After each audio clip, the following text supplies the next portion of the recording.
നമ്മുടെ നാട്ടിൽ സാധാരണക്കാരായ ആളുകൾക്ക് എന്നും ഒരു പേടിയുണ്ട്.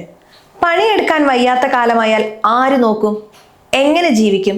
ഈ ഒരു പേടി മാറ്റാനാണ് കേന്ദ്ര സർക്കാർ അടൽ പെൻഷൻ യോജന അഥവാ APY എന്ന പദ്ധതി കൊണ്ടുവന്നത്. മാസത്തിൽ ചെറിയൊരു തുക മാറ്റിവെച്ചാൽ നിങ്ങൾക്ക് 60 വയസ്സിന് ശേഷം ഉറപ്പായ പെൻഷൻ ഈ പദ്ധതി വഴി കിട്ടും. ഇതിനെക്കുറിച്ച് പലർക്കും പല സംശയങ്ങളുണ്ട്. പ്രവാസികൾക്ക് ചേരാമോ, സർക്കാർ ജോലിയുള്ളവർക്ക് പറ്റുമോ, എത്ര രൂപ കിട്ടും? ഈ കാര്യങ്ങളെല്ലാം വളരെ ലളിതമായി നമ്മൾ നോക്കാൻ പോവുകയാണ്. അതുകൊണ്ട് ഈ വീഡിയോ മുഴുവനായും കാണണം. ആദ്യമേ പറയട്ടെ, ഈ പദ്ധതിയിൽ ചേരാൻ വേണ്ട യോഗ്യതകൾ എന്തൊക്കെയാണെന്ന് നോക്കാം. 18 വയസ്സ് തികഞ്ഞ ഏതൊരു ഇന്ത്യൻ പൗരനും ഈ പദ്ധതിയിൽ ചേരാം. പരമാവധി പ്രായം 40 വയസ്സാണ്. അതായത് 18നും 40നും ഇടയിൽ പ്രായമുള്ളവർക്ക് മാത്രമേ ഇതിൽ അംഗമാകാൻ കഴിയൂ. മറ്റൊരു പ്രധാന കാര്യം, നിങ്ങൾ ആദായ നികുതി അഥവാ ഇൻകം ടാക്സ് അടയ്ക്കുന്ന ആളാവരുത്.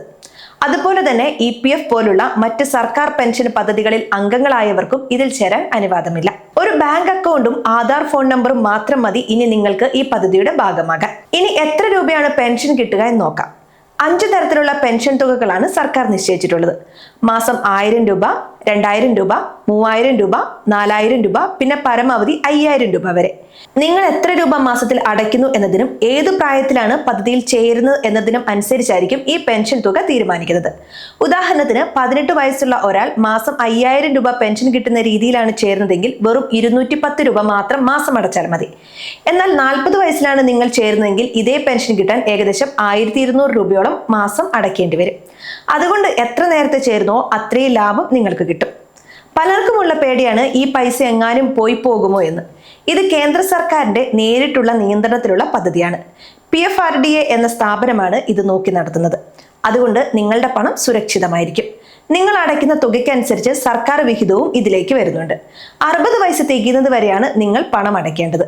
60 വയസ്സ് കഴിഞ്ഞാൽ അപേക്ഷ നൽകിയ ബാങ്ക് അക്കൗണ്ടിലേക്ക് എല്ലാ മാസവും കൃത്യമായി പെൻഷൻ തുക എത്തും. ഇനി എങ്ങനെയാണ് ഇതിൽ അപേക്ഷിക്കേണ്ടത് നോക്കാം. നിങ്ങൾക്ക് അക്കൗണ്ട് ഉള്ള ഏത് ബാങ്ക് വഴിയും ഇതിൽ ചേരാം. ബാങ്കിൽ പോയി ഒരു ഫോം പൂരിപ്പിച്ച് നൽകിയാൽ മതി.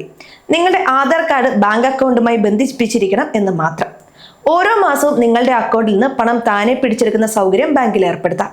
അതുകൊണ്ട് പണം അടയ്ക്കാൻ ബാങ്കിൽ ക്യൂ നിൽക്കേണ്ട ആവശ്യമില്ല.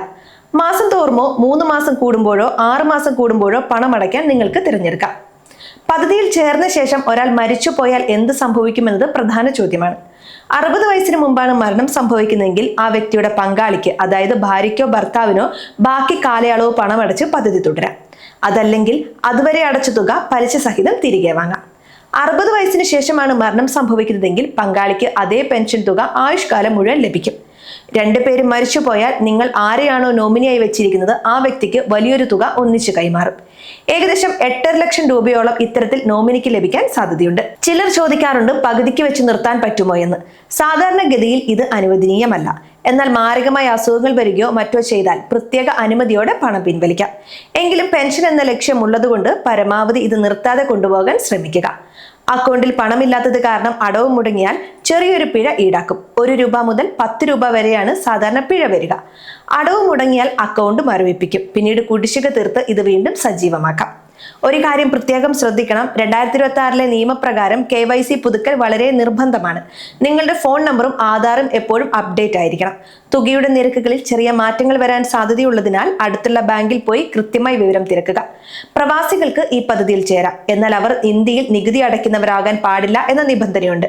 സാധാരണ തൊഴിലാളികൾ, കടകളിൽ ജോലി ചെയ്യുന്നവർ, കർഷകർ എന്നിവർക്കെല്ലാം വരുംകാലത്ത് ഒരു കൈത്താങ്ങായി ഈ പദ്ധതി മാറും എന്നതിൽ സംശയമില്ല. അടൽ പെൻഷൻ യോജനയെക്കുറിച്ചുള്ള ഏകദേശ രൂപം നിങ്ങൾക്ക് ലഭിച്ചു എന്ന് കരുതുന്നു. ഇന്ന് തന്നെ നിങ്ങളുടെ ബാങ്കുമായി ബന്ധപ്പെട്ട് ഇതിൽ അംഗമാകാൻ ശ്രമിക്കുക. നാളത്തെ ജീവിതം സുരക്ഷിതമാക്കാൻ ഇന്നത്തെ ചെറിയൊരു നീക്കിയിരിപ്പ് സഹായിക്കും. മറക്കരുത്, ഇൻകം ടാക്സ് ഫയൽ ചെയ്യുന്നവർക്ക് ഈ പദ്ധതിയിൽ ചേരാൻ കഴിയില്ല എന്നത് പ്രത്യേകം ഓർക്കുക. അതുപോലെ നിങ്ങളുടെ ബാങ്ക് അക്കൗണ്ടിൽ മിനിമം ബാലൻസ് ഉണ്ടെന്ന് എപ്പോഴും ഉറപ്പുവരുത്തണം. ഈ വീഡിയോ ഉപകാരപ്പെട്ടുവെങ്കിൽ മറ്റുള്ളവരിലേക്കും ഷെയർ ചെയ്യുക.